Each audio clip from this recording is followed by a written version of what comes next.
Ritika Mahajan from Department of Management Studies, MNIT Jaipur. Welcome you, ma'am.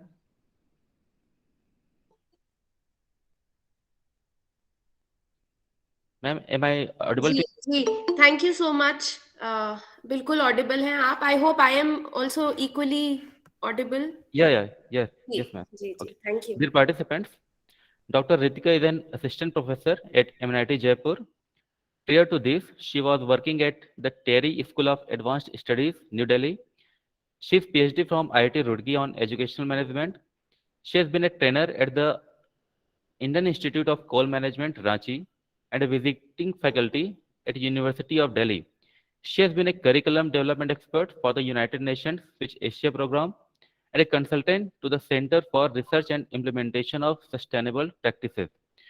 Today, she will take the session on a very important topic, design and development of question paper. Now, I would like to invite Dr. Ritika Mahajan for the session. Over to you, ma'am. जी thank you so much thank you I just take a minute to settle एक मिनट Yeah.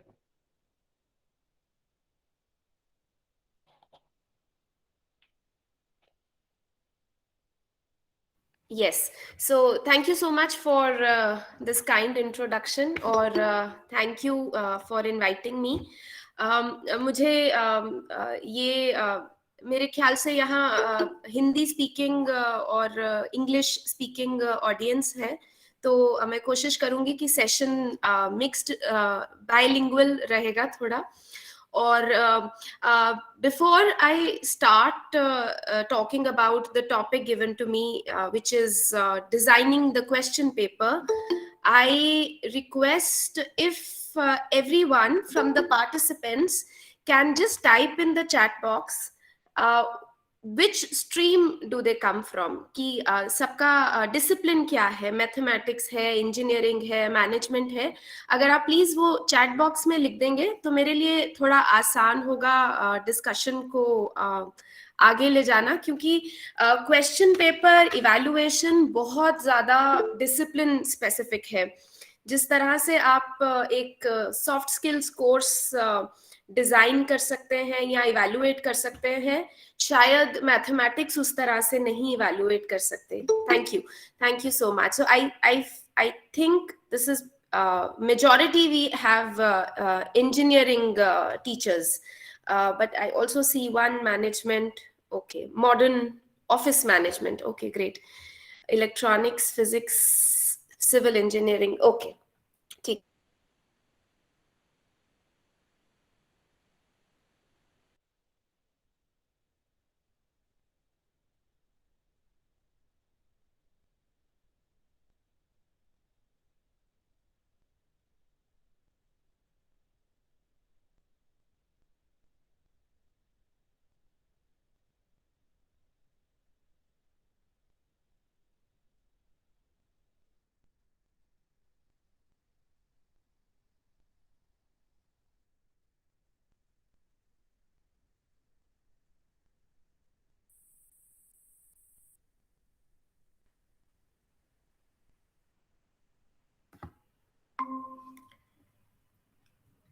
am I audible now? Yes, ma'am. Now you are audible. Yes, I am sorry. There's a power cut at my place, so Yeah. No hence issue. this disturbance. Ji, ठीक है. So I've got an idea. We mostly have people from engineering background, but we do have management and office management representatives. Okay. The topic जो मुझे मिला है वो है designing of question paper, which is very responsible task for any teacher because आपने 6 महीने spend किए student को सिखाने में और फिर आप कैसे टेस्ट करेंगे कि 6 महीने में जो सिखाया कैसे 2-3 क्वेश्चन से ये हम एक्चुअली हम स्टूडेंट्स को जज करते हैं, तो हम कैसे स्टूडेंट्स को जज कर सकते हैं? Before I begin talking about the technicalities and how and sharing some examples on how we can do it better, I just want to have a little bit of an interaction with all of you, if possible. आप जरूर participate करिए इस interaction में. मैंने हमेशा देखा है कि मैंने खुद भी बहुत सारे पेडागोजी रिफॉर्म्स की वर्कशॉप्स अटेंड किए हैं, और उसमें वो बता रहे होते हैं कि लेक्चर मेथड सबसे इनफेक्टिव है, और लेक्चर देते देते ये बता रहे होते हैं कि लेक्चर मेथड तो बिल्कुल नहीं करना चाहिए. मैं नहीं चाहूंगी कि मैं बहुत ज्यादा उस तरह से लेक्चर या भाषण दूं. अगर आप लोग पार्टिसिपेट करेंगे तो बहुत अच्छा रहेगा. सबसे पहले I want to share this memory from my childhood that when I grew up and when I completed my studies, the best thing I felt about completing my studies was that I will never have to sit for exams again. Examination time मेरे लिए इतना बुरा time होता था. I didn't used to eat properly. I was not talking to anybody. I would look very sick. I would also skip taking a bath on certain days because I felt कि इससे मेरा time waste हो जाएगा, कि मेरे 2-4 जो topics हैं कहीं छूट ना जाए नहाने की वजह से. When I look back at it now, I feel it was I was in a very sad state. But ये हमेशा ही होता था. जब भी एग्जाम्स होते थे मेरी ऐसी ही हालत होती थी, और बहुत सारे मेरे दोस्त भी हैं जो इसी तरह का सर्कमस्टांस, इसी तरह की कंडीशन में चले जाते थे एग्जाम्स में. As a teacher, when I look back at it, some part of it I think is because of our carelessness as students. So we used to wait till the exam days to get those 2-3 preparatory holidays and then finish the entire course. पूरे 6 महीने में जो पढ़ाया हुआ है वो मैं कोशिश करती थी कि वो रात रात जाग के और 2-3 दिन में खत्म करना. यही मेरा हमेशा से तरीका रहा है. I'm like the one of those students who would study all night before the exam. But then now I can realize that a part of it also had to do with the examination pattern, because most of my examination pattern was जिसमें मैं पढ़ी, मैं एक government college में पढ़ी हूँ, फिर state university में पढ़ी हूँ, फिर एक IIT में पढ़ी. तो जैसे जैसे प्रोग्रेस हुआ थोड़ा बहुत चेंजेस हुई, बट एग्जामिनेशन पैटर्न में बहुत ज्यादा ड्रास्टिक चेंजेस मुझे नहीं लगे. और ज्यादा कोशिश यही थी in all of these patterns that how much can you eat up in a day and vomit the next day. So most of it was about how much information can I retain in my mind in that one night, so that I can go and put that information all on the sheets of paper and get good marks. So I've been a very good scorer all my life. बहुत अच्छे marks आते थे मेरे. तो मुझे नहीं लगता कि मैं कोई बहुत intelligent हूँ, but मुझे ये लगता है कि क्योंकि मैं सब कुछ retain कर लेती थी और वो अगले दिन जाके sheets बहुत अच्छे से उसको उस सारी information उसी तरह से जो है sheet पे निकाल देती थी, तो मुझे ठीक ठाक marks मिल जाते थे. Now the thing is that अगर ये बात हमें समझ में आ गई है तो कहीं ना कहीं स्टूडेंट्स रिस्पॉन्सिबल हैं उस एग्जामिनेशन फीवर के लिए. बट क्या हमारा एग्जामिनेशन पैटर्न भी अभी भी उसी तरह से चल रहा है, जिसमें कि एक रात बहुत ज्यादा डर लगता है, फिर आप सब कुछ याद कर लेते हैं, अगले दिन उसको लिख देते हैं और फिर भूल जाते हैं. So the idea of examination reforms और designing a question paper is all about getting rid of this examination fever and trying to see that can we create some joy in learning. सीखने में खुश होना ये शायद ही मैंने अपनी पूरी लाइफ में, कॉलेज स्कूल लाइफ में शायद ही ये जॉय ऑब्जर्व की है. So now that I am a teacher, I try and ensure that there is some joy in my students when they come and attend a class, and थोड़ा वो खुश हो कि हाँ आज कुछ सीखा हमने. So one is that examination pattern का purpose क्या है, that you are the best person to decide, right? another thing is I want to ask you a question. हमारे टाइम पे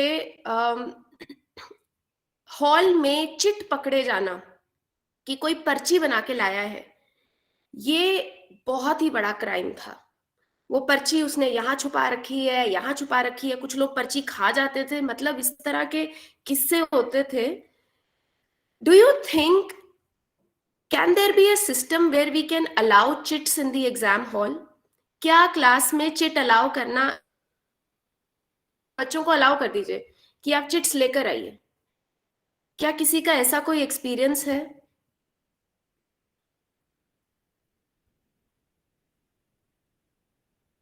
नो मैम।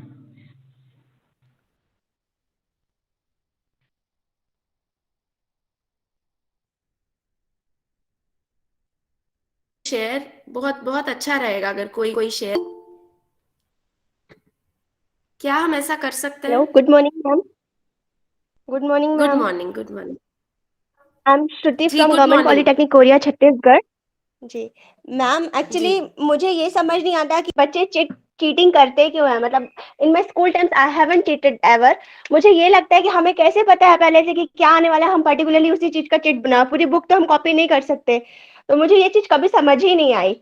और मतलब even in my college I have seen that कि some students do cheating, but and मतलब UFM भी हुआ है। मतलब मैंने एक ही एग्जाम में 4 चिट पकड़े थे, but at the same time after मतलब यूएफएम कराने के बाद मुझे खुद में रिग्रेट हुआ कि उनकी लाइफ स्पॉइल हो जाएगी इससे। तो मतलब ये भी समझ नहीं आता कि सही तरीके से काम करें या नहीं करें। बिल्कुल, आई अग्री विद यू। ये चीज टीचर बनने के बाद ही समझ में आती है कि जो टीचर है वो उतना इविल नहीं होता, उसको वो बहुत ज्यादा एम्पैथेटिक होता है और वो बच्चों का हमेशा भला चाहता है जैसे पेरेंट्स चाहते हैं। तो वो बच्चों को तो दुश्मन लगते हैं, लेकिन ये टीचर बन के ही पता चलता है कि उधर की तरफ कितना एम्पैथी होता है स्टूडेंट के लिए। मैंने कोई कोई यहाँ पर ऐसा है जो कहते हैं कि हाँ चिट अलाउ कर देनी चाहिए, कि पर्चे बनाने दीजिए।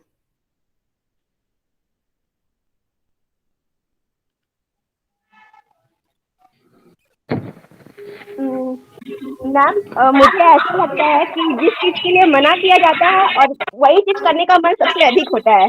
आई थिंक ऐसा मतलब लगता है जैसे कि किसी चीज के प्रेशर डालेंगे तुम ये नहीं कर सकते, तभी वो करने का मन करता है। मतलब इंथुसियाज्म रहता है कि क्या चीज है जिससे लिए मना किया जा रहा है।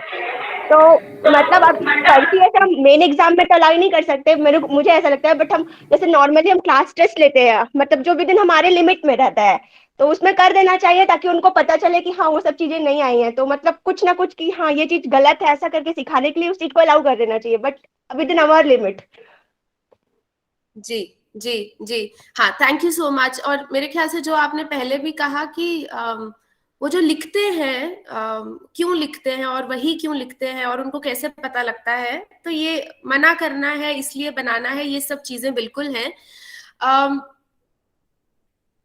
मैं ये क्वेश्चन इसलिए पूछ रही हूँ क्योंकि जो मैं टॉपिक आपसे डिस्कस करने वाली हूँ वो इसी के साथ रिलेटेड है।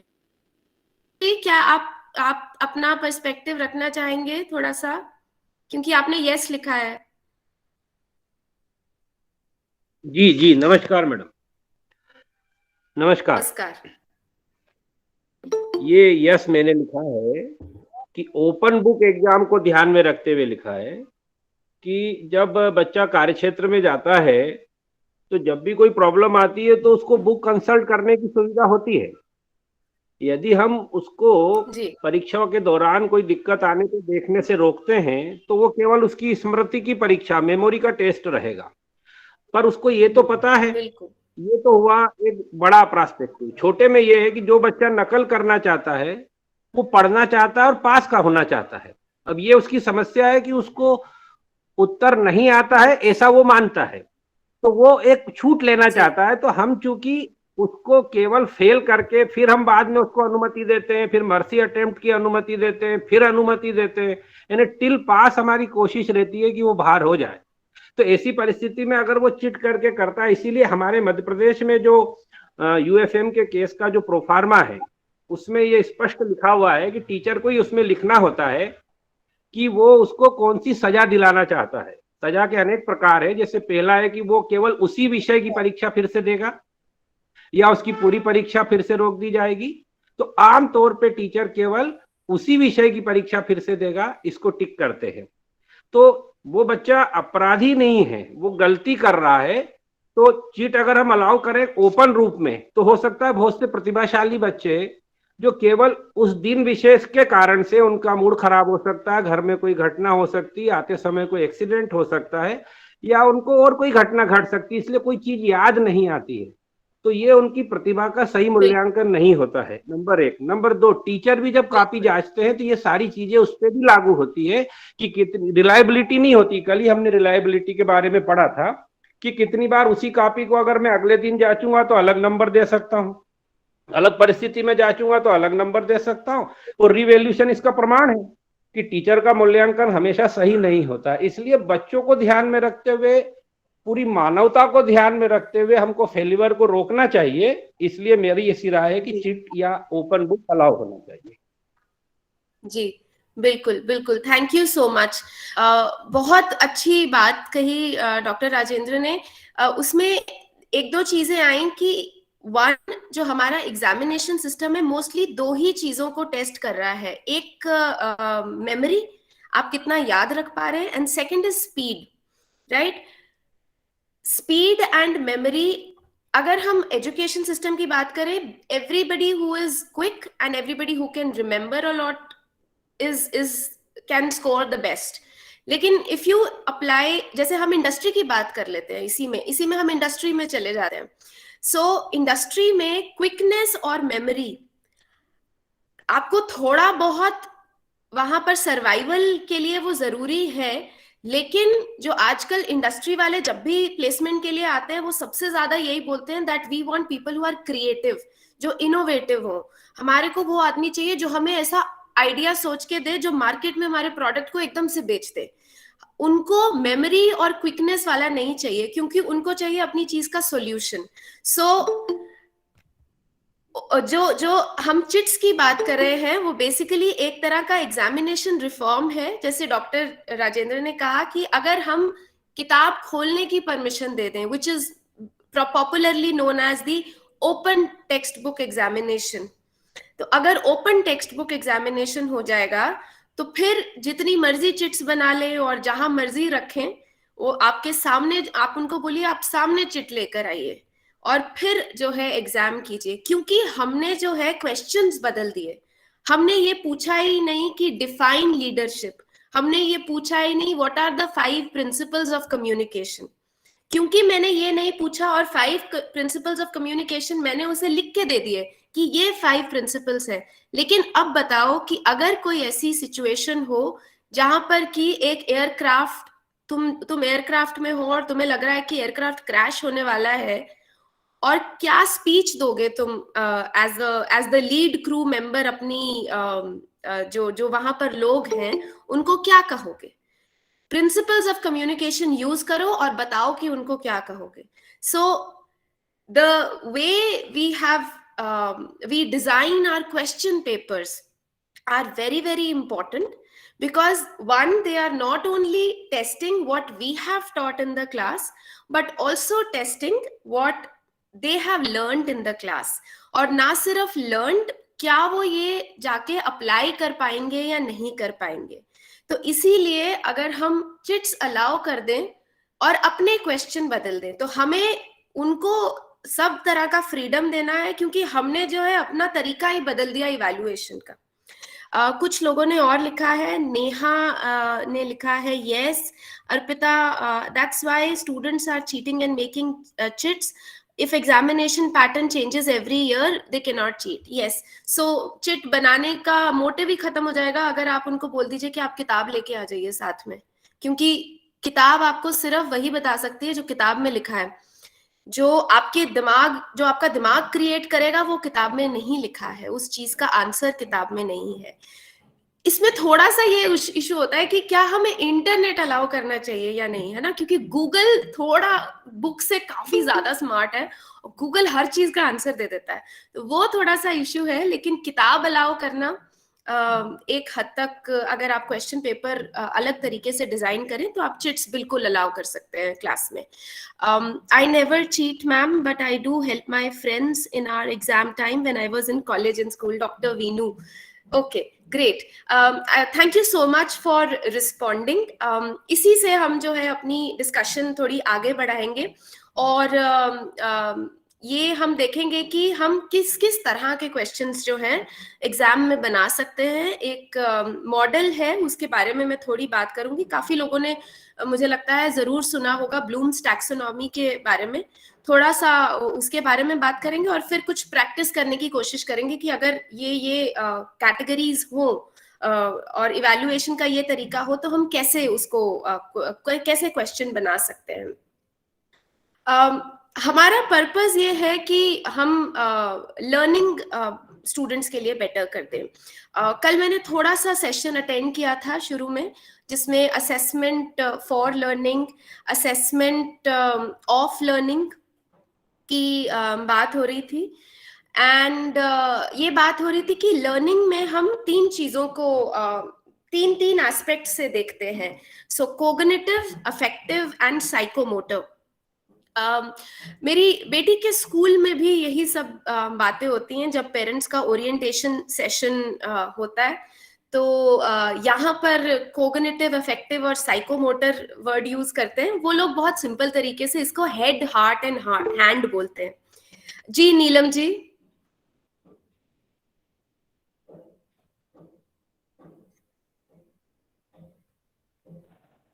No, ma'am, it is by mistake. It was space. Okay, no problem. Sorry. Ji, no problem. So जो हम हायर एजुकेशन या थोड़ा सोफिस्टिकेटेड तरीके से जिस चीज को हम कोग्निटिव, अफेक्टिव और साइकोमोटर लर्निंग बोलते हैं, उसको मेरी बेटी के स्कूल में हेड, हार्ट एंड हैंड ये बोलते हैं। कि जब हम बच्चों को कुछ भी सिखाते हैं तो हम ये कोशिश करते हैं कि उसमें उनका हेड हो, हार्ट हो और हैंड हो। इनफैक्ट मुझे लगता है प्राइमरी वालों से, नए नए तरह के जो प्राइमरी स्कूल्स आ रहे हैं, उनसे बहुत कुछ सीख सकते हैं। तो जैसे उस स्कूल में बच्चों को लेटर्स लिख के नहीं सिखाए जाते। बच्चों को बोला जाता है कि आप अपनी बॉडी से अलग अलग लेटर्स बनाइए। तो कोई बच्चा ऐसे पी बनाता है, तो कोई बच्चा ऐसे पी बनाता है, और कोई दूसरे की पीठ पे कुछ करके बी बनाता है। और इस तरह से वो मूवेबल फर्नीचर है उनके यहाँ, और वो ये लेटर्स ही इस तरह से कुछ खेल के और इस तरह से वो सीखते हैं। तो एक सिंपल सा कॉन्सेप्ट जिसमें कि आप सिर्फ बच्चों को ABC सिखा रहे हैं, उसमें भी आपने उनका हेड, हार्ट और हैंड इन्वॉल्व कर दिया। हेड क्योंकि वो एक्चुअली सीख तो रहे हैं, दिमाग में पता तो चल रहा है, रिकॉग्निशन पावर आ रही है, क्या कौन सा बी है, कौन सा सी है, और वो रिमेम्बर भी करते हैं, रिकॉग्नाइज भी करते हैं। और क्योंकि वो एक दूसरे के साथ मिलके ये सब एक्टिविटीज में सीख रहे हैं कि कैसे कौन सा वर्ड क्या है, कौन सा लेटर क्या है। तो हार्ट है उसमें, आपस में कैसे इफेक्टिव कंपोनेंट, इमोशनल कंपोनेंट, और हैंड्स क्योंकि वो अपनी बॉडी को यूज करके ये सारे वर्ड सीख रहे हैं।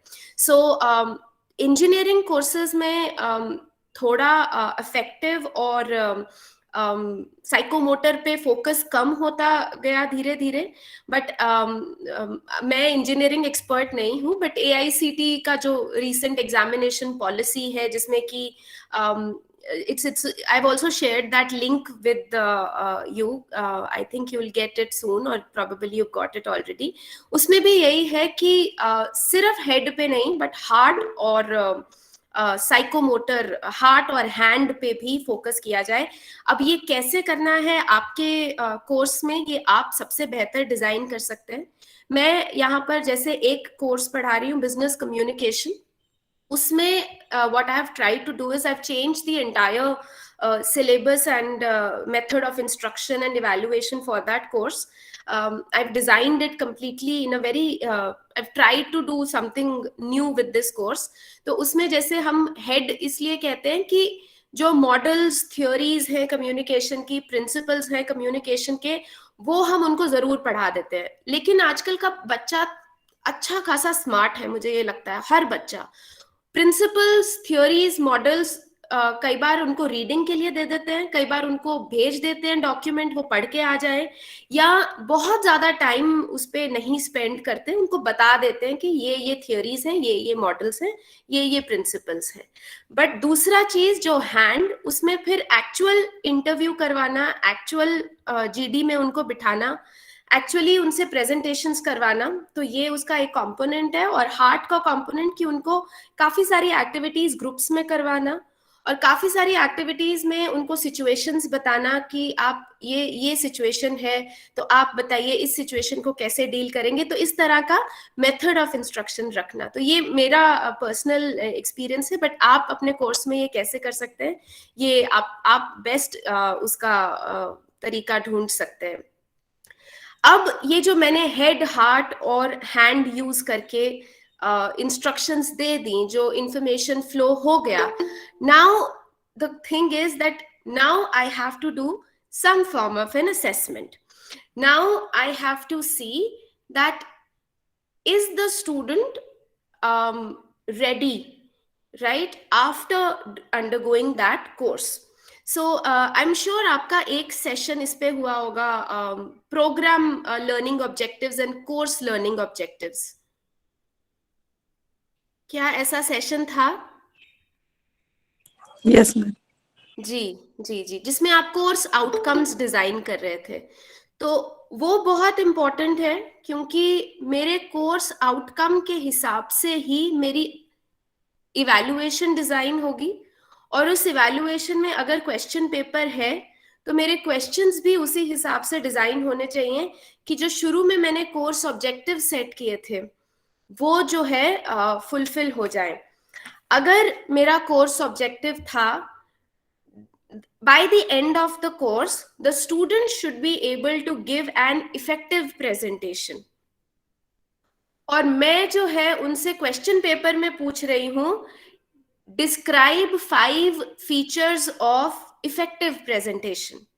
सो इसमें बहुत ज्यादा तालमेल नहीं है, क्योंकि बच्चे को पता तो है कि 5 फीचर्स क्या होंगे इफेक्टिव प्रेजेंटेशन के, बट क्या वो इफेक्टिव प्रेजेंटेशन दे पाएगा या नहीं दे पाएगा, ये अभी भी डाउटफुल है. तो मेरा कोर्स आउटकम बहुत अच्छे से तो शायद फुलफिल नहीं हो पाया है.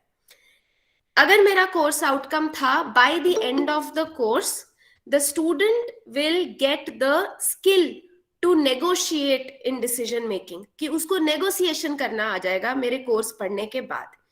और मैंने क्वेश्चन पेपर में पूछा डिफाइन negotiation, तो मेरे कोर्स आउटकम और मेरे क्वेश्चन में लिंक अभी भी बहुत वीक है, क्योंकि अगर उसको ये पता है कि नेगोशिएशन होता क्या है, उससे उसको नेगोशिएशन करना नहीं आ जाएगा. So क्या मेरे questions ऐसे हो सकते हैं? So one main thing is, are my questions related to my course objectives? इसीलिए हम course objectives पे इतना टाइम लगाते हैं, क्योंकि हमारी सारी उसके बाद मेहनत course objectives के इर्द गिर्द घूमती है, and we keep them at the center of all our decision making regarding the course, because that's what is our guiding light. वो हमें रास्ता दिखाने वाले हैं, और उसी के हिसाब से हमारी जो सारी है डिस्कशन होने वाली है. अब हम बात करते हैं कि अगर क्वेश्चंस इस तरह के बनाने चाहिए जो सिर्फ स्पीड और मेमोरी को ना जज करें, तो किस तरह के क्वेश्चंस बना सकते हैं. So I'll just share my screen and talk about something called the Bloom's taxonomy. How many of you have already, किसने ये already किसी वर्कशॉप में या खुद कहीं ये पढ़ा हुआ है?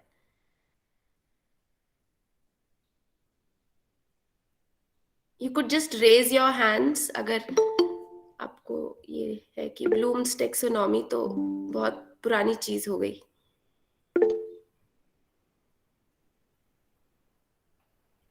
Okay.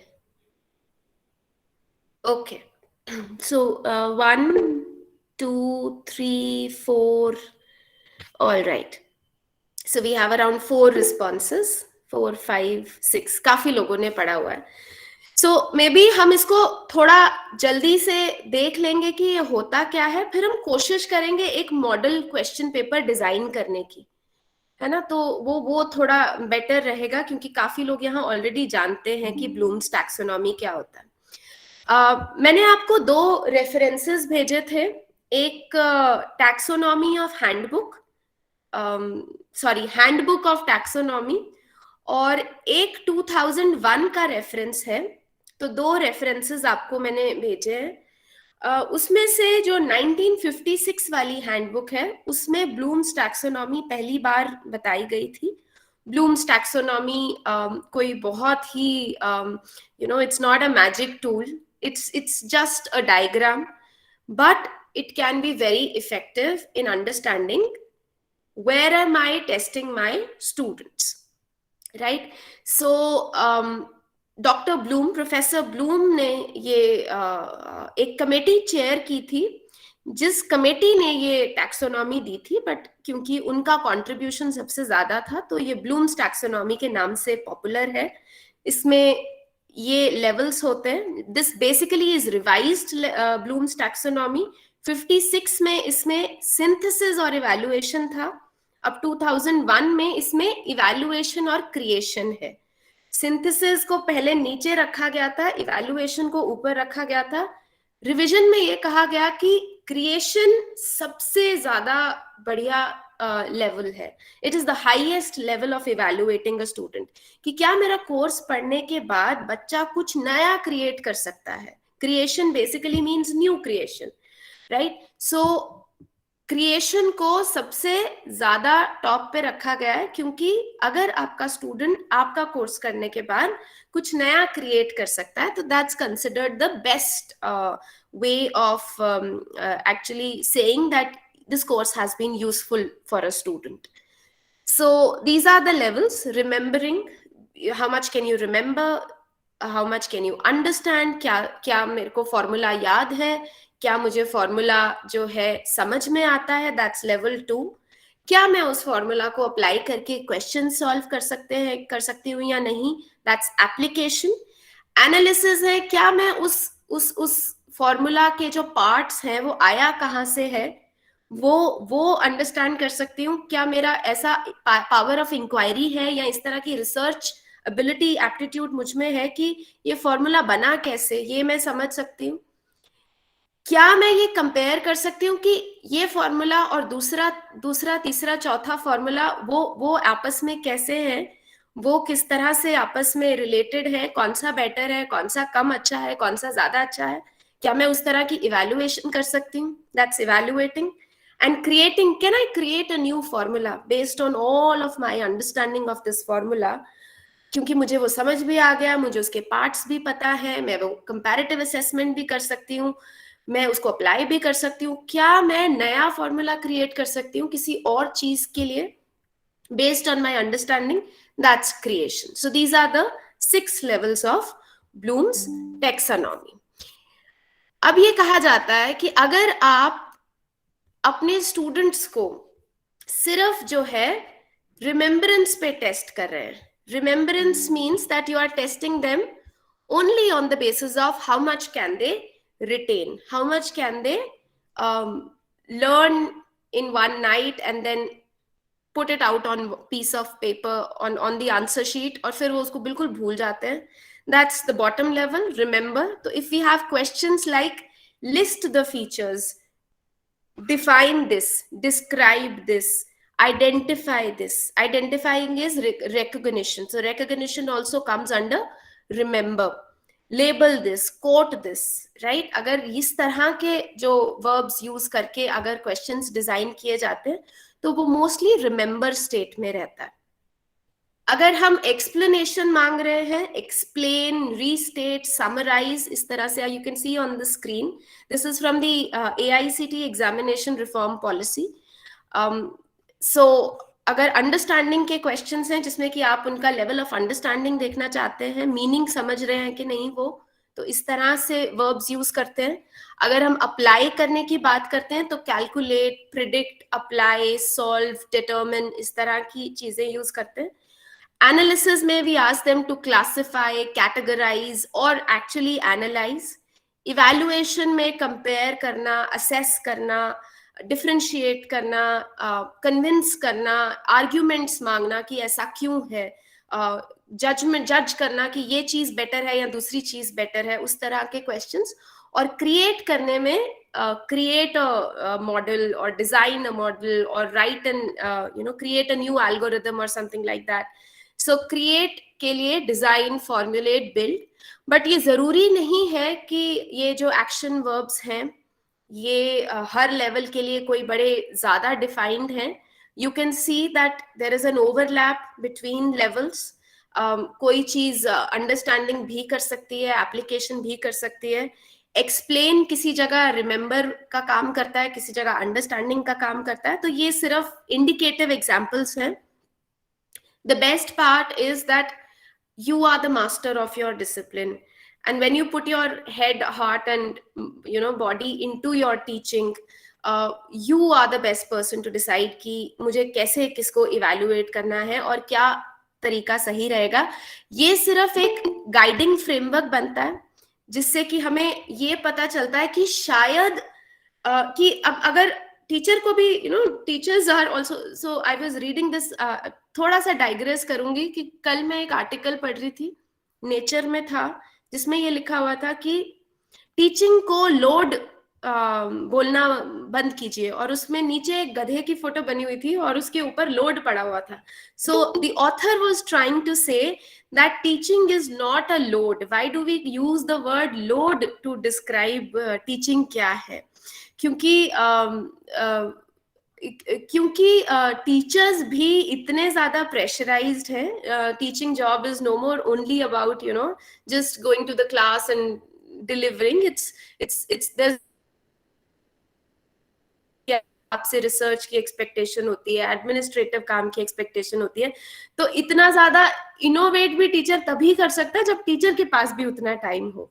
तो अगर आप कहते हो कि स्टूडेंट क्रिटिकल थिंकिंग करे, तो टीचर के पास भी क्रिटिकल थिंकिंग के लिए टाइम होना चाहिए, जिसके बेसिस पे टाइम ना होने की वजह से ही मुझे लगता है कि काफी बार क्वेश्चंस ऐसे ना दिए जाते हैं कि जो हमारे लिए जितना टाइम है उतने में हम जितनी अच्छी इवैल्यूएशन कर सकते हैं वो यही है। So if let's say that we have all the time in the world to innovate and to become the best teachers that we want to be, हम अपने पोटेंशियल के हिसाब से टीचर बन जाएं और हमारे पास बहुत टाइम हो और क्रिटिकल थिंकिंग का भी टाइम हो, सोचने का भी टाइम हो, तो उसमें हम ये कोशिश करें कि हम जो है अपने कोर्स के हिसाब से डिसाइड करें कि क्या हम स्टूडेंट्स को एनालिसिस के बेसिस पे, इवैल्यूएशन के बेसिस पे या क्रिएशन के बेसिस पे भी इवैल्यूएट कर सकते हैं, rather than on remembering and understanding and applying. अब ये क्वेश्चन हो सकता है कि अगर आपने बहुत इनोवेटिव क्वेश्चन पेपर, जैसे स्टूडेंट पॉइंट ऑफ व्यू से आप लोग अपना जरूर एक्सपीरियंस शेयर कीजिएगा। मैं जैसे बताती हूँ, मैं जब क्लास में मैं ब्रांड मैनेजमेंट का कोर्स पढ़ाती हूँ एक इलेक्टिव ऑड सेमेस्टर में, उसमें मैं बहुत कम बुक का यूज करती हूँ। मैं खुद करिकुलम डिजाइन करती हूँ, खुद एग्जाम्पल्स क्रिएट करती हूँ, खुद रीडिंग मटेरियल क्रिएट करती हूँ। उस केस में मुझे ज्यादातर ये फीडबैक मिलता है कि मैडम जो आप पढ़ाते हो ना वो बुक में नहीं मिलता। तो इसलिए मुझे कहीं ना कहीं ये फीडबैक मिलता है कि इतना इनोवेट मत करिए कि हमारे को बुक में जो है वो एग्जाम्पल्स ही ना मिले कि जो आप बता रहे हो। मेरा लॉजिक ये होता है कि अगर मेरे को सिर्फ वही बताना है तुम्हें जो बुक में है, फिर तो तुम बुक ही पढ़ सकते हो ना, क्योंकि अब तो तुम पढ़ सकते हो। तुम इतनी प्राइमरी में तो नहीं हो कि मुझे तुम्हें किताब पढ़ना सिखाना है। पर अगर मैं तुम्हें सिर्फ वही बताऊंगी जो बुक में लिखा है, देन मेरा रोल तो बहुत लिमिटेड हो गया। फिर मैं तो सिर्फ एक ट्रांसलेटर हूँ या इंटरप्रेटर हूँ। वैल्यू एडिशन मेरी खुद की उसमें बहुत कम है। लेकिन मुझे ये फीडबैक मिलता है कि इतना ज्यादा इनोवेशन भी हमें नहीं चाहिए, हमें एग्जाम्स में बहुत अच्छे मार्क्स स्कोर करने हैं। उस हिसाब से बताइए कि एग्जाम में क्या आएगा और वो कहाँ मिलेगा। that's the basic idea.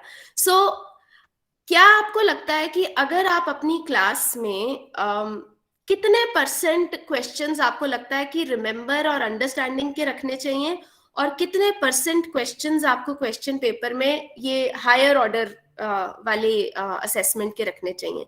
आपके क्या एक्सपीरियंसेस हैं इसमें, कि क्या हमें 100% क्रिएशन के बेसिस पे ही असेस करना चाहिए? कोई इसमें? जी अर्पिता जी। मैम 40% हम लोगों को रिमेम्बर लेवल पे, अंडरस्टैंडिंग लेवल पे रखना चाहिए, क्योंकि सभी बच्चों को पास होने का एटलीस्ट मौका देना चाहिए। और क्रिएशन लेवल पे अगर हम जाएंगे मैडम, तो डिप्लोमा लेवल पे तो क्रिएशन लेवल पे पॉसिबिलिटी उतनी ज्यादा नहीं होती है, लेकिन और अप्लाई लेवल तक के हम लोग एनालाइज लेवल तक के जा सकते हैं, बाकी 60%। जी जी जी, ग्रेट ग्रेट। अनुराधा जी ने कहा है 60% क्रिएशन एंड 40% अंडरस्टैंडिंग। सो जो एग्जामिनेशन रिफॉर्म पॉलिसी है उसमें भी यही लिखा हुआ है कि 40% जो है रिमेम्बर पे फोकस कर सकते हैं आप। मेरे हिसाब से ये बहुत ज्यादा है। मुझे ये अच्छा लगा जो अनुराधा जी ने कहा कि 40% अंडरस्टैंडिंग पे कर लीजिए एटलीस्ट, क्योंकि उस पॉलिसी में ये लिखा हुआ है कि आप जो है 40% रिमेम्बर पे फोकस कर सकते हैं। क्या यहाँ पे कोई भी ऐसा टीचर है जो ऐसा कोर्स पढ़ाता हो जहाँ पर रिमेम्बर का बहुत ज्यादा महत्व है, कि कोई चीज याद करनी बहुत जरूरी है? क्या कोई ऐसा कोर्स है हमारे बीच में, ऐसे कोई पढ़ाते हो?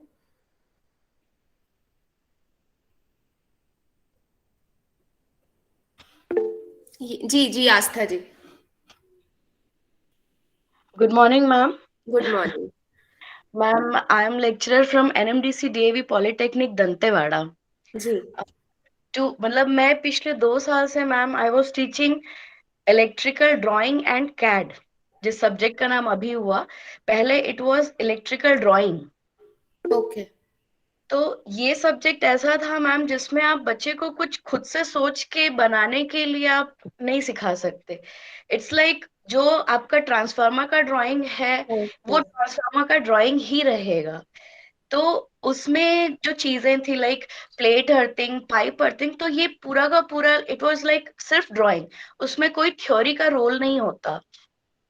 तो जो ये सब्जेक्ट था मुझे अच्छे से याद है, जैसे आप अपना एक एक्सपीरियंस शेयर कर रहे थे, उसमें एक क्वेश्चन होता है मैम जो 14 मार्क्स का आता है कि डेवलप अ वेव वाइंडिंग या लैप वाइंडिंग के ऊपर। ये 14 मार्क्स का क्वेश्चन आता है ma'am, it's very lengthy and वो ड्राइंग इतनी बड़ी होती है, मतलब इट्स नॉट पॉसिबल कि आप एक दिन में पहले तो वो कंप्लीट कर सके और बच्चे को सिर्फ ब्लैक बोर्ड में आपने बना के दे दिया तो बच्चा कॉपी कर ले, ऐसा नहीं था उसमें।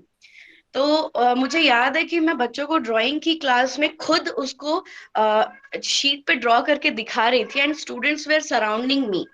तो मुझे याद है कि मुझे उसके लिए कॉलेज से जो हमारे एचओडी थे उन्होंने बोला कि this is not the way madam, आपको बच्चे घेर के खड़े थे और आपको उसको ब्लैक बोर्ड में ड्रॉ करके बताना चाहिए, विच वॉज नॉट, मतलब बिल्कुल भी नहीं हो सकता था, पॉसिबल नहीं था।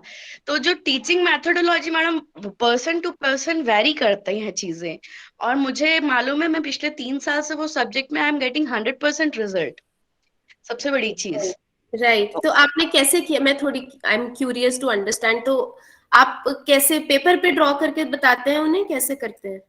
बाकी जो सारी ड्राइंग्स जो छोटी होती हैं तो वो हम ब्लैक बोर्ड में उनको ड्रॉ करके दे देते हैं।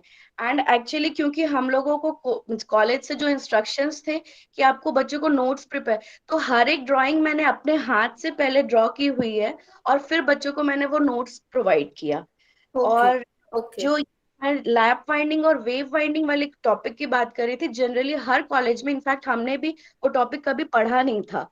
तो मुझे पहले उस टॉपिक को खुद पढ़ने और समझने में काफी टाइम लगा, since I was engineering student और हमने ड्राइंग का सब्जेक्ट नहीं पढ़ा था, लाइक इलेक्ट्रिकल ड्राइंग। तो बिल्कुल। पर्टिकुलर टॉपिक मैडम मैंने बहुत मेहनत करके एंड देन फिर मुझे समझ में आया कि नहीं, ये ट्रेडिशनल मेथड से अगर मैं ब्लैक बोर्ड में पढ़ाऊंगी तो बच्चे नहीं समझेंगे।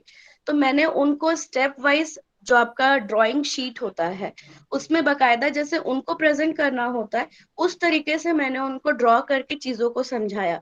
मतलब एक एक मैंने इंस्ट्रूमेंट जो उसमें यूज हो सकता था वो करके दिखाया। वरना ड्राइंग में क्या होता है, हम बनाकर छोड़ देते हैं कि आप कॉपी कर लीजिए या बना लीजिए, मतलब आप जी। उसको याद कर लीजिए या रट लीजिए। बट मुझे ड्राइंग के समय समझ में आया इट्स नॉट इजी कि बच्चों को आप बना के दे दिया और बच्चा उसको कॉपी कर ले। हाँ। मतलब कि उनके सामने अगर हम उनको करके दिखा रहे हैं कि this is the way you have to draw, तो वो लोग उसमें ज्यादा इंटरेस्ट लेके चीजों को कर पाते हैं। जी। तो वैसे आपने कहा रिमेम्बर, बट जहां तक मैं समझ पा रही हूँ, मैं बिल्कुल भी टेक्निकल बैकग्राउंड से नहीं हूँ, बट आपके ड्राइंग्स में मेरे ख्याल से रिमेम्बर तो था ही, लेकिन अंडरस्टैंड, अप्लाई, एनालाइज, ये सब चीजें हैं उसमें ऑलरेडी। क्योंकि यस, किस तरह से आप ड्रॉ करेंगे उसका भी कोई ना कोई जरूर लॉजिक होगा, हर चीज जो आप, हर स्टेप आप उनको बता रही होंगी। तो अंडरस्टैंडिंग, एप्लीकेशन, एनालिसिस, और इनफैक्ट मेरे ख्याल से कहीं ना कहीं क्रिएशन भी इसमें है। चाहूंगी मैडम। जी जी। Sudha from SV polytechnic Bhopal, lecturer electrical engineering. जी ड्राइंग जो सब्जेक्ट जो मैडम ने बात करी है, जो बाइंडिंग जो ड्रॉ करनी रहती है उसमें कुछ ना कुछ फॉर्मूले बेस्ड रहते हैं और लॉजिक रहता है, तो बिल्कुल। उसमें टोटली रिमेम्बर वाली बात नहीं है।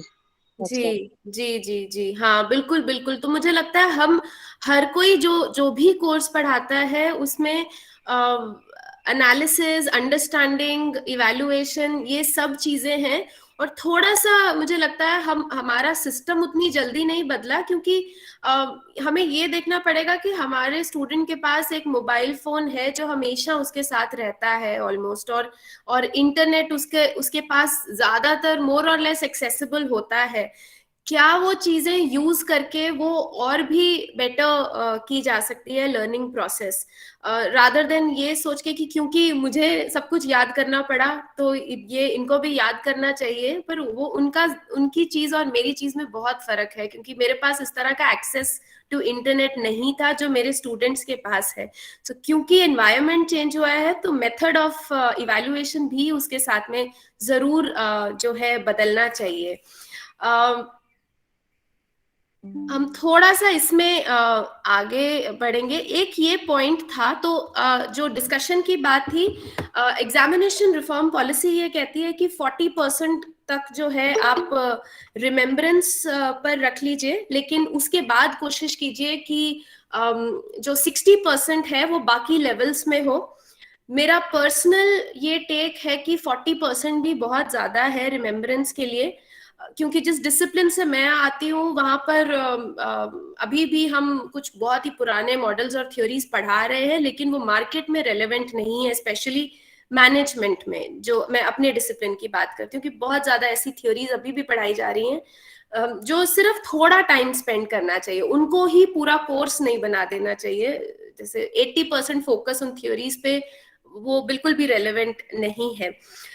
सो पॉलिसी ये कहती है कि क्रिएशन, इवैल्यूएशन, एनालिसिस ज्यादातर प्रोजेक्ट से होता है, जो आपके प्रोग्राम में प्रोजेक्ट्स हैं, और जो end of the year examination है which is your summative assessment जिसको बोलते हैं, और जो end of the year question paper ज्यादातर वो है, क्योंकि कंटिन्यूअस इवैल्यूएशन में हम असाइनमेंट्स, असेसमेंट्स, प्रोजेक्ट्स वगैरह दे रहे हैं, लेकिन जो end of the year examination है, पॉलिसी के हिसाब से जो एक्सपर्ट्स ने पॉलिसी बनाई है, वो उसमें एनालिसिस, एप्लीकेशन, अंडरस्टैंडिंग और रिमेम्बरिंग ज्यादा इजीली अचीवेबल है।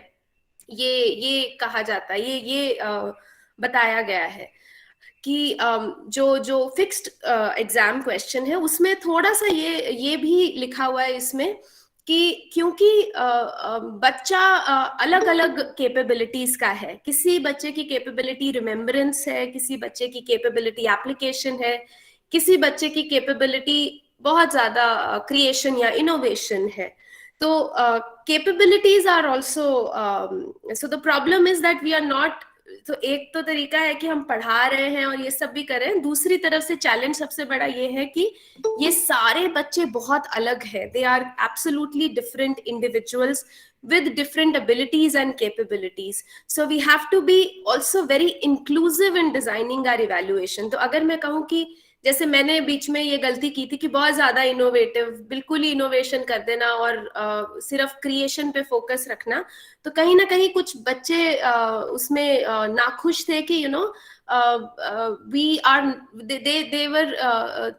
they were you know they wanted some structure to it. हर कोई सर्टेनिटी और अनसर्टेनिटी और लैक ऑफ स्ट्रक्चर से कंफर्टेबल नहीं होता कि आप बिल्कुल अनस्ट्रक्चर्ड छोड़ दें या बिल्कुल उनके ऊपर ही छोड़ दें कि आपको कुछ नई चीज क्रिएट करनी है. तो क्योंकि हम अलग अलग तरह के इंडिविजुअल से भी डील कर रहे हैं, तो हर लेवल को कवर कर सकते हैं.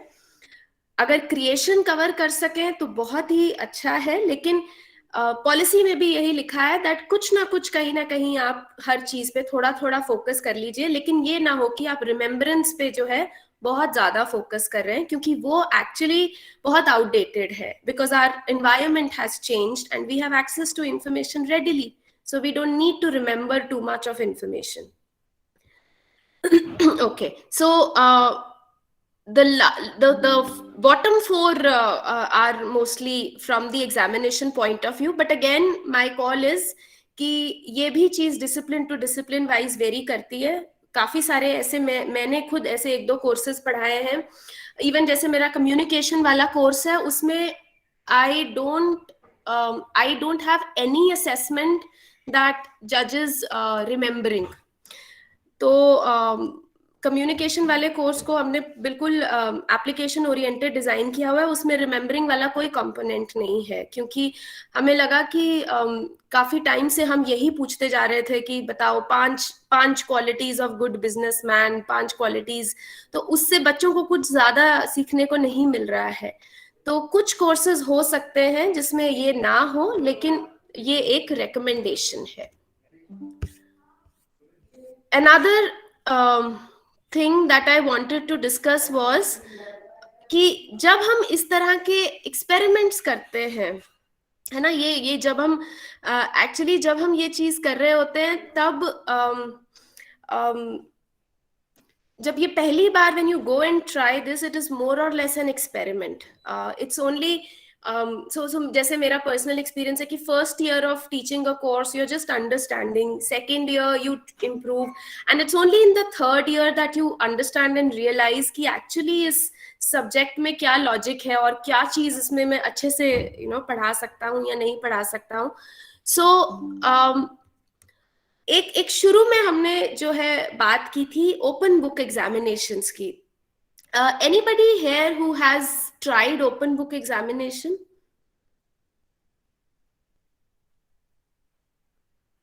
Has either designed or attempted an open book exam?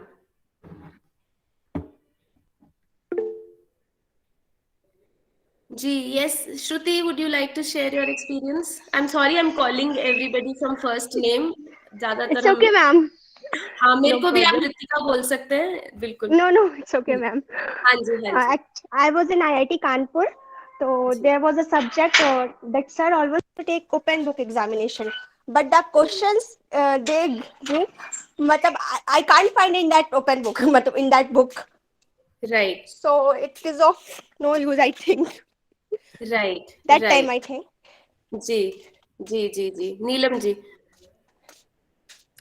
Ma'am, I have attempted one open book examination. Actually, it was class test. Okay, in physics. Right. And at a school level actually, but means I was the only girl student, so I avoided to do that thing. I remembered I studied as per other tests, but. Right. Other students, means boys, they have gone with books, and the question pattern was in such a way, it was totally objective format जो आजकल चल रहा है, but not multiple choice. it was one line questions and means that type of pattern. And out of that, I was secured 7 out of 10. That was highest. Okay. Because the question was that of that pattern. If you are not going through the book, you can't means write anything. बिल्कुल बिल्कुल It can be done. Means if you are not going through book and you're thinking that it is open book system, then you can't do anything. If the question pattern is of that type.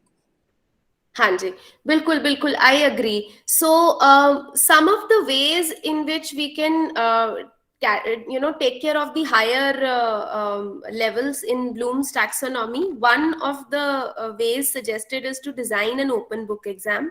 So main feature, so basically an open book exam, the problem is that the students think ki open book exam means that you have to go and open the book for the first time only in the class, which is not the case. It basically means that you can take the concepts with you, you can take reading material given to you with you, but because the questions will be application based, because the questions will be not asking you about definitions or about explaining a concept, it will be testing your application of that particular concept. That's why even if you take the book along with you, it's not a problem. I'll give you one example from my field. So if I'm teaching a course on, say, leadership, and I have to test the first level, so which is remembering, so I will ask one question like, what is leadership? So that's level 1, remembering. If I ask them why leadership is important, so that's level 2, understanding of their concept, of a concept in the student. If I want to go to level 3, which is application, I can give them a situation that, because of COVID, you have to lay off people in your organization. COVID की वजह से आपको जो है लोगों को निकालना पड़ रहा है. तो as an HR head, आप अपनी HR team को कैसे लीड करेंगे इस पर्टिकुलर सिचुएशन में. सो ये थोड़ा एप्लीकेशन ओरिएंटेड लर्निंग हो गया, अगर मैं इस तरह का उनको क्वेश्चन देती हूँ. अगर मेरे को एनालिसिस लेवल तक पहुंचना है तो मैं उनसे पूछूं कि लीडर टेक्सटाइल सेक्टर में जो होता है और लीडर स्टील इंडस्ट्री में जो होता है, what are the critical success factors of a leader in, say, steel industry? So there is some degree of analysis involved in it, inquiry involved in it, research involved in it. अगर मैं evaluation के level पे जाऊं तो मैं उनसे पूछ सकती हूँ कि रतन टाटा और राहुल बजाज जो 2 लीडर्स हैं, उन दोनों में क्या फर्क है? आप उनको कंपेयर कर सकते हो क्या? उनको इवैल्यूएट कर सकते हो लीडरशिप थ्योरी के बेसिस पे या मॉडल के बेसिस पे या कैरेक्टरिस्टिक्स के बेसिस पे? और अगर मैं उनको क्रिएट करने को कहती हूँ तो क्या मैं ये उनसे बोल सकती हूँ कि अगर आप अपने घर को मैनेज करने के लिए एक लीडरशिप मॉडल डिवाइस करना है आपको, तो वो आप कैसे करोगे? सो वही लीडरशिप ही पढ़ाया मैंने उनको, वही चीजें मैंने उनको पढ़ाई हैं, वही थ्योरीज, वही मॉडल्स पढ़ाए हैं, बट मैंने अपना क्लास डिस्कशन और मेथड ऑफ इंस्ट्रक्शन इस तरह से रखा कि ये सारी चीजें मैंने क्लास में ऑलरेडी कवर की हुई हैं कहीं ना कहीं, और फिर मैं ये देखती हूँ कि स्टूडेंट उसको किस तरह से जो है रिस्पॉन्ड करता है. और अगर मैंने इनसे ये जो लास्ट 3 वाले क्वेश्चंस पूछे हैं कि राहुल बजाज बेटर है या रतन टाटा बेटर है, उसमें उनके पास बुक हो भी तो मुझे लगता है बुक होनी चाहिए, ताकि वो बुक में अगर कुछ देखना चाहें वो देख लें. अगर वो किसी पर्टिकुलर रिसर्चर या ऑथर को कोट करना चाहते हैं कि उसने ये वाली चीज बोली थी, तो वो आंसर मुझे पढ़ने में ज्यादा बेटर लगेगा और वो आंसर की वैल्यू एडिशन मेरे लिए भी ज्यादा है, स्टूडेंट के लिए भी ज्यादा है. तो इसलिए हो सके तो आप ओपन बुक एग्जाम्स डिजाइन करके देखें. उसमें काफी सारी चीजें तो ये भी होती हैं कि आपका कॉलेज कितना फ्लेक्सिबिलिटी देता है. एफिलिएटेड कॉलेजेस में जैसे बहुत चैलेंजेस होते हैं, स्टेट यूनिवर्सिटीज में बहुत चैलेंजेस होते हैं. सो बहुत सारी बातें हम जो है कहते तो है कि ऐसा करो वैसा करो, पर फिर सिस्टमिक चैलेंजेस से भी टीचर्स को जूझना पड़ता है, and then your own set of challenges. But still if you could try and experiment with these kind of reforms. Another चीज, आई डोंट नो इंजीनियरिंग में ये यूज करते हैं या नहीं, बट मैनेजमेंट में हम बहुत ज्यादा केस स्टडीज यूज करते हैं. तो anybody who has ever taught using a case study? किसी ने केस स्टडी के साथ किया हो? जी आस्था. यस मैम, मैंने किया है मैम. सो किस तरह की केस स्टडी यूज की, और अब वो केस स्टडी आपको मिली कहाँ से? एक्चुअली मैम मैं एमबीए का कोर्स कर रही थी, तो हम लोगों को वहां पर केस स्टडीज कराई जाती थी बिजनेस स्टडीज के समय. तो जब मैंने एंटरप्रेन्योर करके एक सब्जेक्ट था हमारे यहाँ, और एक है इंडस्ट्रियल मैनेजमेंट सब्जेक्ट, ये दोनों एक्चुअली मैनेजरियल सब्जेक्ट्स है मैम. तो जैसे आपने अभी बताया लीडरशिप एंड ऑल, तो उसमें मोटिवेशन, लीडरशिप, ये सब टॉपिक्स हुआ करते थे. तो इस पे बेस्ड मैंने मैडम केस स्टडीज जैसे कंपनी के रिगार्डिंग हो गई, या जो भी नेट से मैंने सर्च करके निकाले थे मैम, और मैंने बच्चों को क्लास में उसकी एक कॉपीज दी और उनको एनालाइज करके ये बताने को बोला, मतलब उनके पॉइंट ऑफ व्यू से क्या चीजें होनी चाहिए. लाइक उसमें लास्ट में केस स्टडीज के बाद क्वेश्चंस भी होते हैं जिनको आंसर्स करने होते हैं. तो मतलब हर बच्चे का थॉट प्रोसेस चेक करने के लिए मैंने करवाई है madam case studies. Okay okay, ठीक, बढ़िया. अगर कोई केस स्टडी यूज करना चाहे, जैसे हम कहते हैं ना एनालिसिस, एप्लीकेशन और ये इवैल्यूएशन लेवल पे आपको इस तरह की सिचुएशंस देनी पड़ेंगी जिसमें कि वो अप्लाई कर सकें लर्निंग को. तो कई बार जैसे हम केस स्टडीज यूज करते हैं मैनेजमेंट में, HBR जो है हार्वर्ड बिजनेस स्कूल का एक बहुत बड़ा डेटाबेस है, और फैकल्टी मेंबर्स को वो फ्रीली एक्सेसिबल है. Any faculty member can create an account and you can access all of their resources. वो सारे रिसोर्सेज आप फ्री में एक्सेस कर सकते हो HBSP की वेबसाइट पे जाके, और वहां बहुत सारी केस स्टडीज मिलती हैं. वो केस स्टडीज आप स्टूडेंट्स को डिस्ट्रीब्यूट नहीं कर सकते क्योंकि वो कॉपीराइट वायलेशन है, बट एज अ टीचर आप उसको पढ़ के और क्लास में एग्जाम्पल तो वो बिल्कुल ले जा सकते हैं.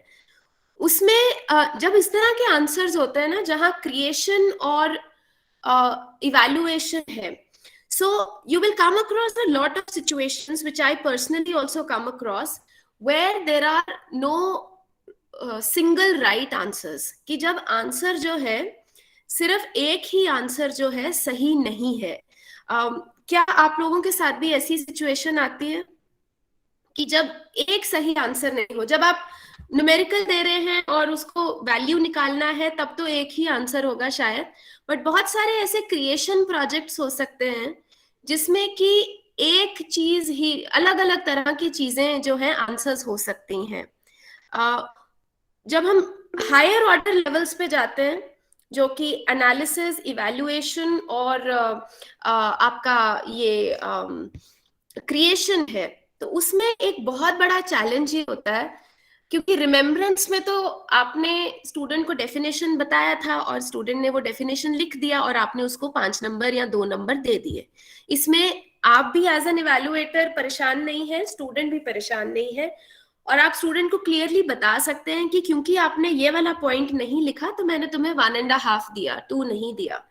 So for us also as evaluators, it is easier and convenient to go with remembrance.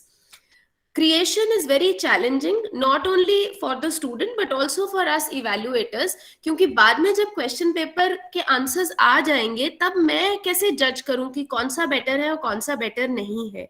So question paper design करने के साथ साथ आपको पॉसिबल आंसर्स भी डिजाइन करने पड़ेंगे. तो ये हायर ऑर्डर इवैल्यूएशन में ज्यादा बड़ा एक ये भी चैलेंज होता है कि उस क्वेश्चन के क्या क्या पॉसिबल आंसर्स हो सकते हैं. तो शायद आप नेक्स्ट कुछ सेशंस में रुब्रिक्स पढ़ेंगे.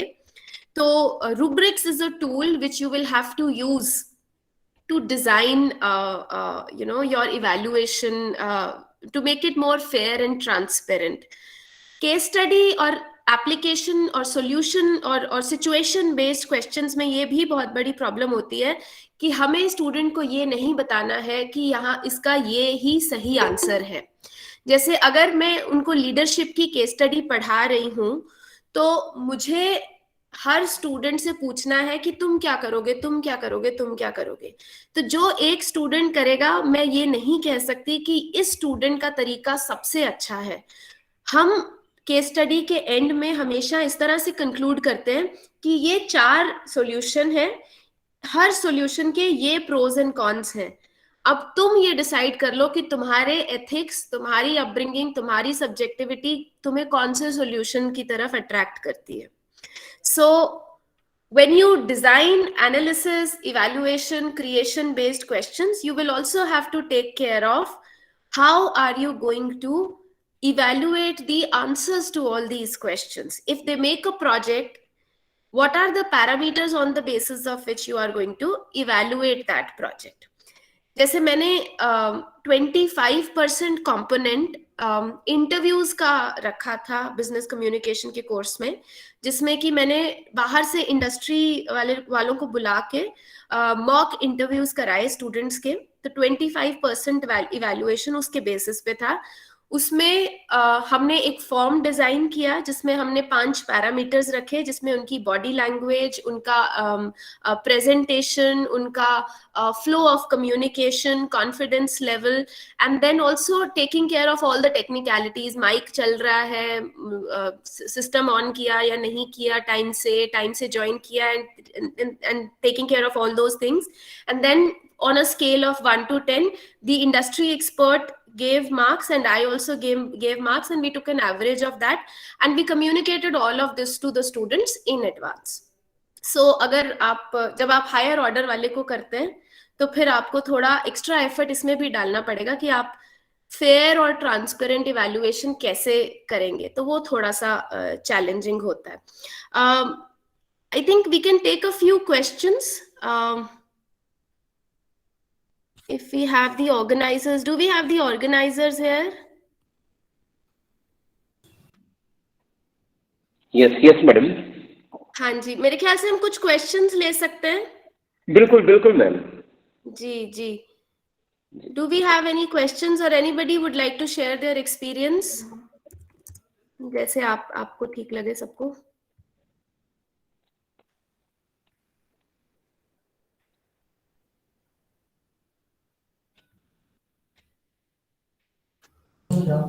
Any question from participant side?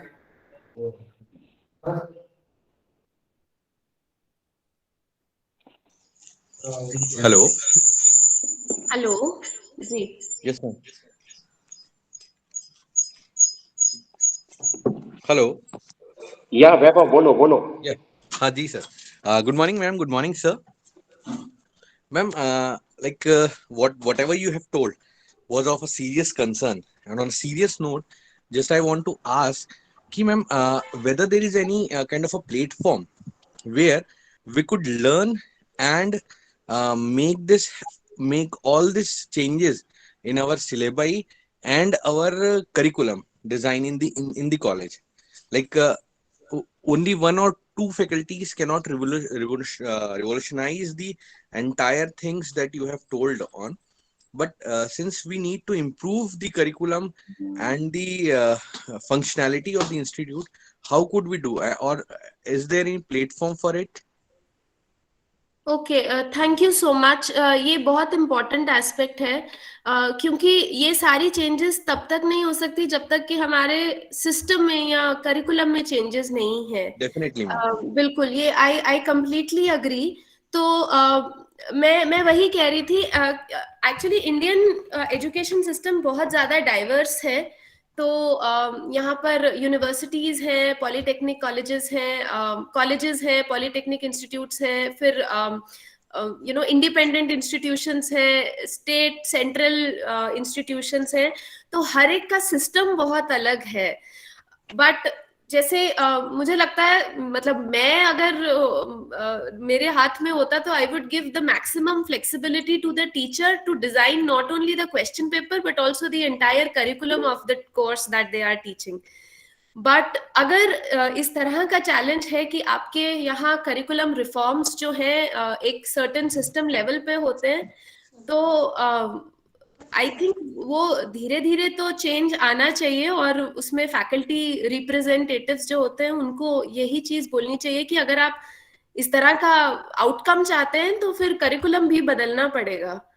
And ma'am one more part was on the part of the students, like students को भी हमको बहुत ज्यादा इंडक्ट करना पड़ेगा during the induction program and during the entire course work, कि you should be able to solve all such things. Mean like उन लोगों को बहुत ज्यादा हम लोग को इस चीज के लिए तैयार करना पड़ेगा मैम, बिकॉज यहाँ जहाँ हम लोग छत्तीसगढ़ में हैं, यहाँ पर little bit of understanding towards the new technology and new concepts थोड़ा सा धीरे से लोग समझते हैं और लेते हैं, and that too in the diploma level. I completely agree. In fact मैं तो ये कहूंगी कि ये चैलेंज आपका तो ज्यादा होगा, लेकिन मैंने दिल्ली में भी पढ़ाया है, एनसीआर में, साउथ दिल्ली वाले कॉलेज में भी पढ़ाया है। इवन वहां जहां they have fairly good amount of access and they also come from privileged background, even then ये चैलेंज रहता है। बहुत ज्यादा सडन इनोवेशन स्टूडेंट भी अप्रिशिएट नहीं करता।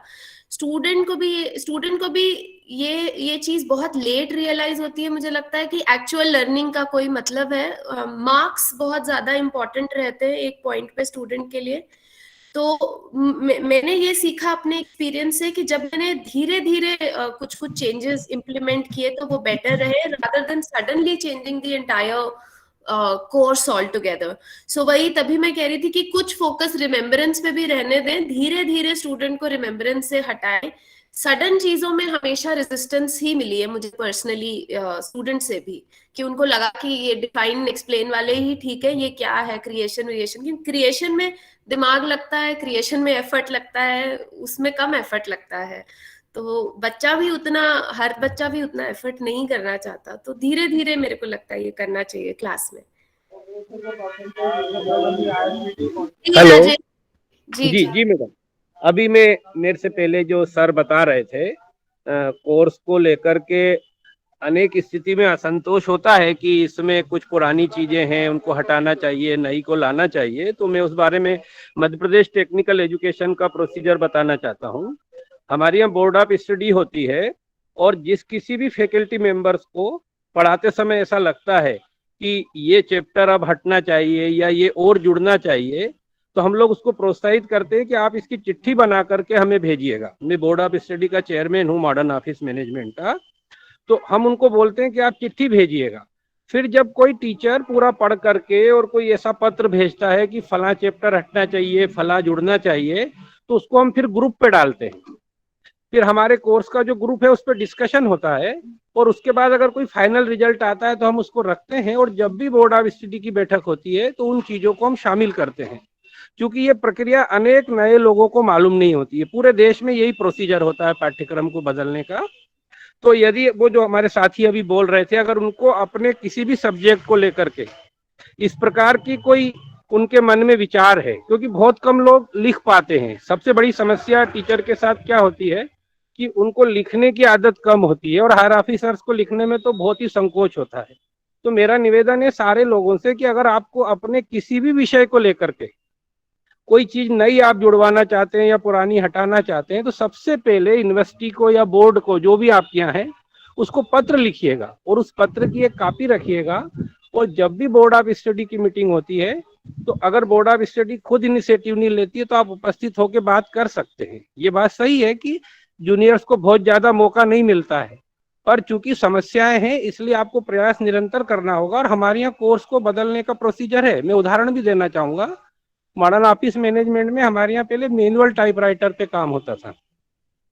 फिर जब ये देखा गया कि पूरे देश में से मैनुअल टाइपराइटर हट गए हैं, तो हम लोगों ने फिर कंप्यूटर टाइपिंग के लिए पत्र व्यवहार किया, और आज की तारीख में हमारे यहाँ से मैनुअल टाइपराइटर पूरी तरीके से हट गए हैं और हम कंप्यूटर टाइपराइटर पे काम कराते हैं। तो मेरा निवेदन है कि थोड़ा सा पत्र लिखने की आदत सबको डालना चाहिए। धन्यवाद। Thank you sir.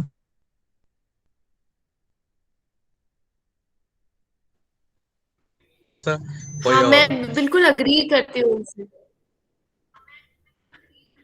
क्योंकि मुझे लगता है कि लिखी हुई बात का अभी भी बहुत रेलेवेंस होता है, और कहीं ना कहीं कोई भी उसे इस तरह से बिल्कुल ऐसे नहीं कर सकता बिना किसी रीजन के कि नहीं ये कुछ नहीं है। तो सामने वाला कहीं ना कहीं उसको अफेक्ट तो वो करता है कि ये चिट्ठी लिखी गई है और ये चिट्ठी आई है। तो मुझे भी इस बात में पूरा फेथ है कि कहीं ना कहीं अगर कोशिश करो तो शायद कुछ ना कुछ sooner later maybe time लग जाए, बट उसका असर मुझे लगता है कहीं ना कहीं होता है। थैंक यू राजेंद्र जी।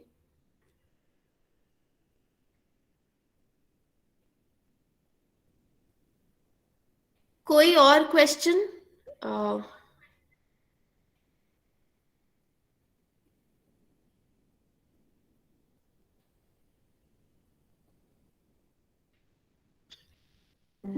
मैंने ये इसलिए शेयर किया, ये बस थोड़ा सा ये समराइज करने के लिए कि जब हम कोर्स के बारे में बात करें तो सबसे पहले जो है प्रोग्राम लर्निंग आउटकम्स, कि हमारे प्रोग्राम के क्या आउटकम्स हैं उनको देखना।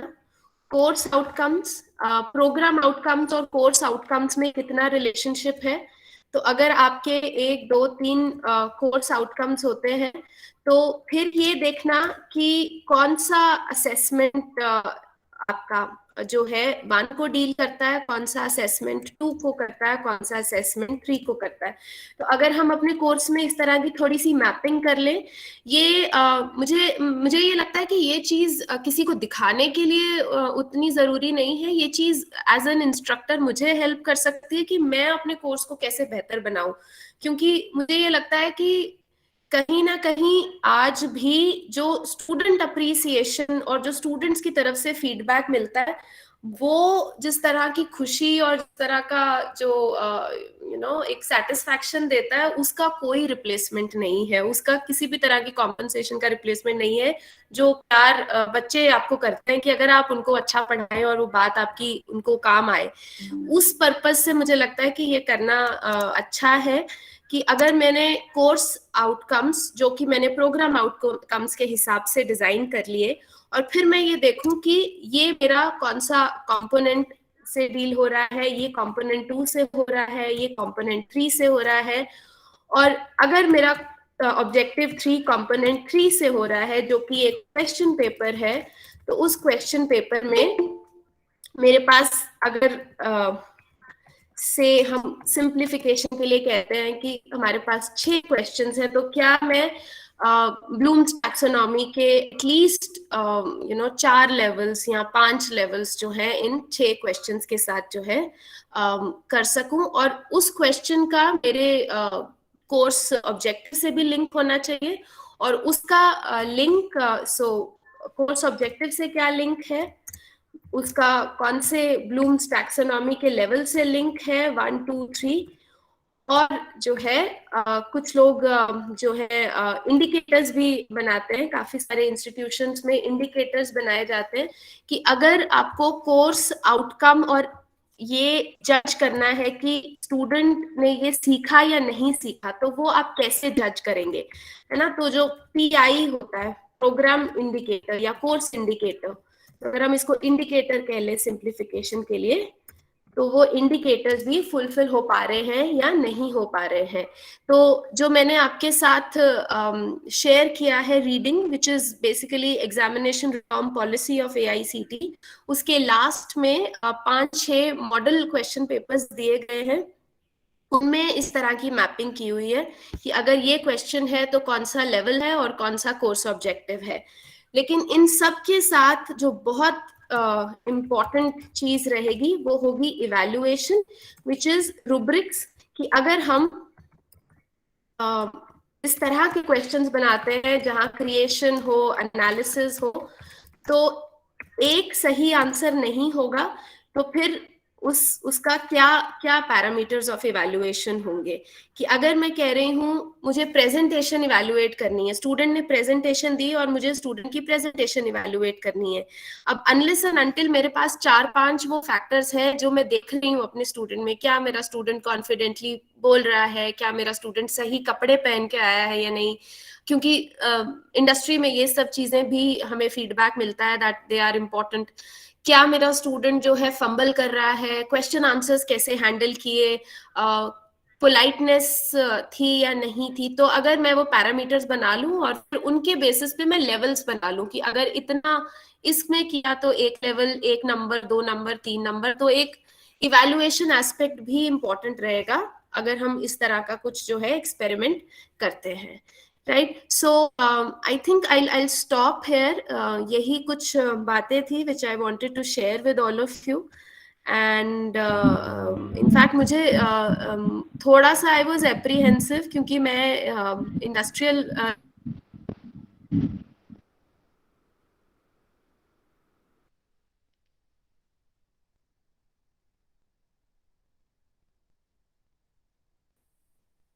so it was a great learning session for me. मैंने पर्सनली बहुत कुछ सीखा आप सबके एक्सपीरियंसेस से, और इनफैक्ट आमने सामने होता तो और भी अच्छा होता, and we could have had more participation and more number of people sharing their experiences, but it was very useful for me. So I'll stop here, and we can still have questions if there are any. Madam.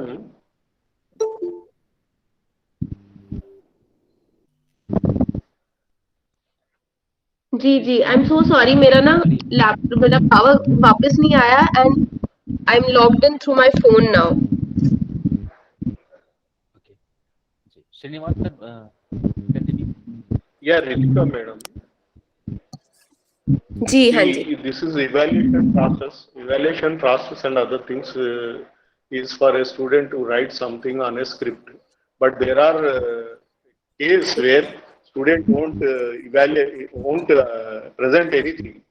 So in such case, how to evaluate the student? Means, see, if you are conducting an exam, if you are conducting an exam, now he presents an empty paper.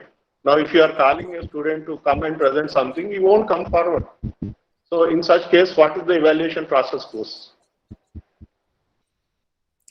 So, if I have understood it correctly, this is regarding, say, you invite somebody, you're doing in-class evaluation, and you ask a student to speak, and the student doesn't speak. It is not in class. See, once after the examination, when we go for evaluation process, out of the number of students who are presented, there are so many cases where they don't present anything. So, is it that the student doesn't know anything? Is it that the student is not learnt anything in his course duration time?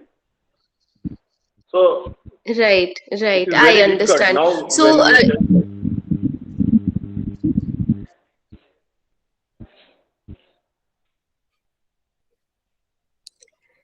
So I think Srinivas ji, I think at some level we have addressed this already, because now, because earlier we used to have 100 marks question paper at the end of the semester. So on that particular day, if you are ill or if you are not in a mental state to write, you fail the exam. But now we have separate components. So there is an assignment component. I don't know how this happens in all the institutions, but for example, here at MNIT, we have 20% within class evaluation, where we give some assignment to the student, and 30 marks is for the midterm test, and 50 marks is for the end term test.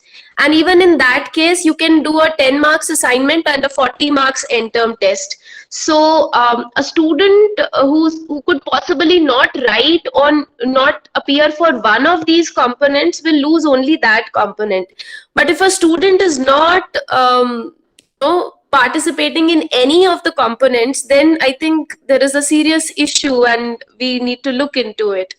But breaking it down into components and doing continuous evaluation is one of the ways in understanding, because there could be a way that, on some particular day something happened and you're not able to appear, or you're not able to write.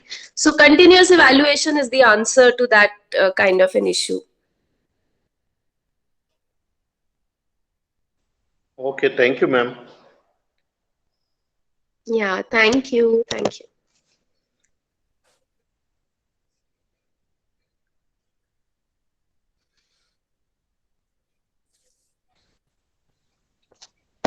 Any more questions from participant side?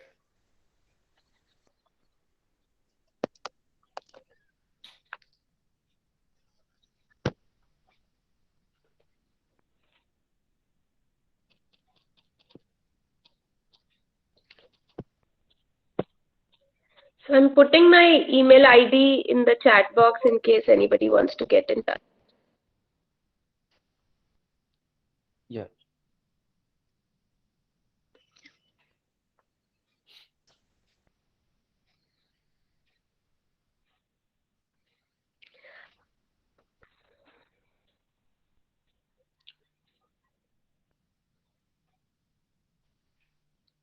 I think there is no more questions. So, ma'am, you can conclude.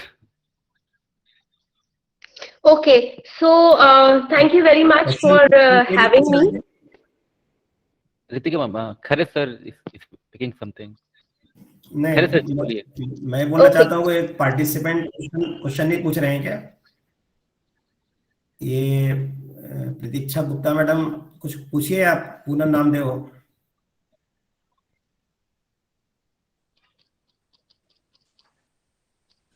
All clear है आप लोगों को? हेमलता लहरे,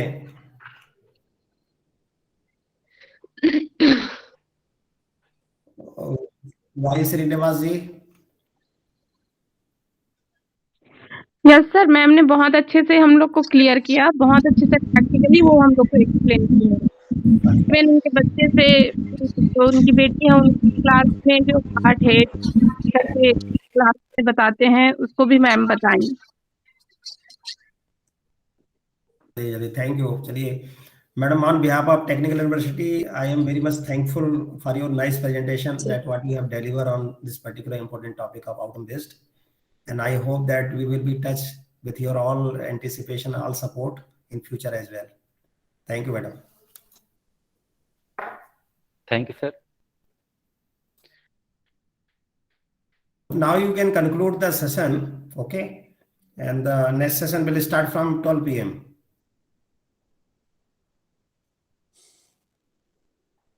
Hello, my voice is clear or not? Hello? You are audible, sir. Sir, we are listening. Yes.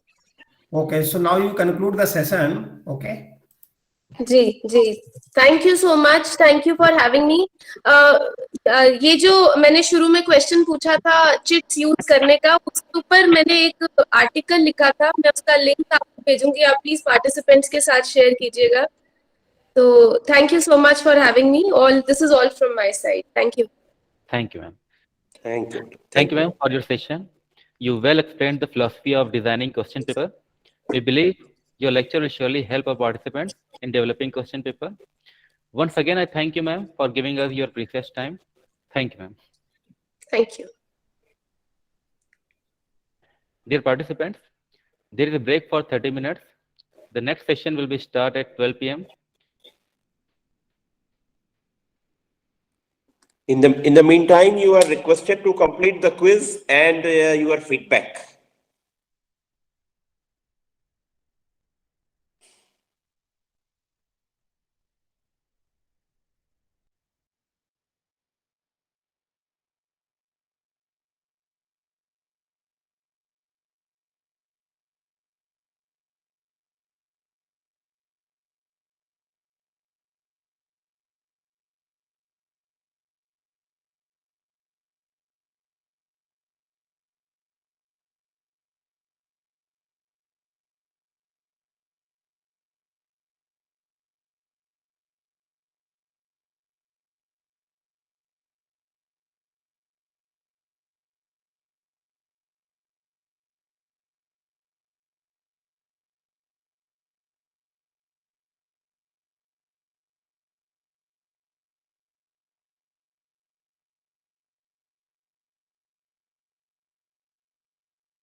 डाल दिए ना।